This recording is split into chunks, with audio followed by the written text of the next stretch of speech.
région Provence-Alpes-Côte d'Azur, Olioul et Cagnes-sur-Mer.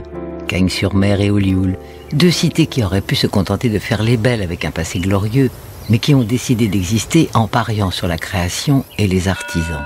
Un pari difficile mais réussi, qui leur vaut le prestigieux label Ville et Métiers d'Art.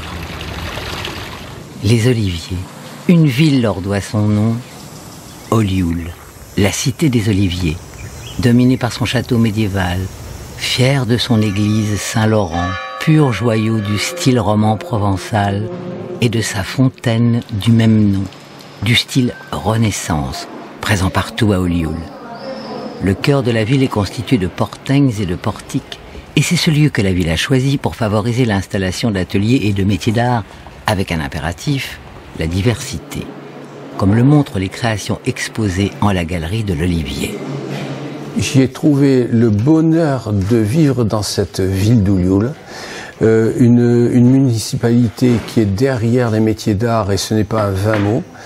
Et ensuite, le plaisir de tout cet ensemble d'ateliers d'artisans. Voilà. Et puis j'ai cet atelier qui est absolument magnifique, donc moi je n'y ai que du bonheur. Et il se trouve que depuis 13 ans maintenant, j'ai ouvert mon atelier pour les cours. Les élèves sont de la région et j'ai eu 3 élèves en formation, on va dire, plutôt professionnelle.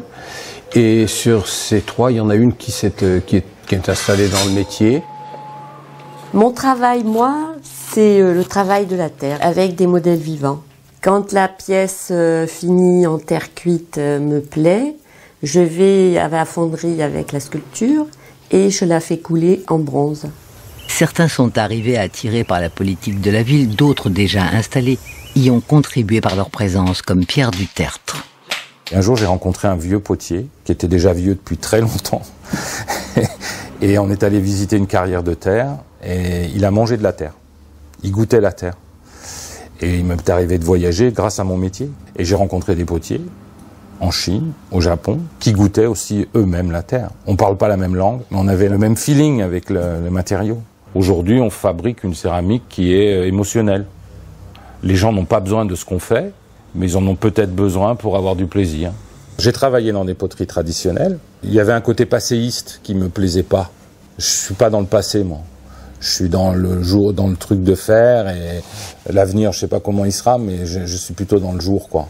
C'est pour ça que j'aime bien le matin. Je sais que le matin, bon, bah, tu peux rien y changer, c'est démarre, quoi. Et ça, c'est plutôt chouette. À Olioul, si on aime à remonter dans le temps, c'est parce qu'il peut y avoir des idées. Nous sommes dans un moulin du XVe siècle. Nous, association le GRPO, Groupement de recherche du patrimoine olioulais, nous avons repris la relève de manière à pouvoir en faire un petit musée et le remonter doucement, doucement, de manière à le refaire fonctionner. Parce que notre espoir, c'est de refaire de la farine ici dans ce moulin. Comme quoi, Olioul, ville et métiers d'art, est capable de tous les défis.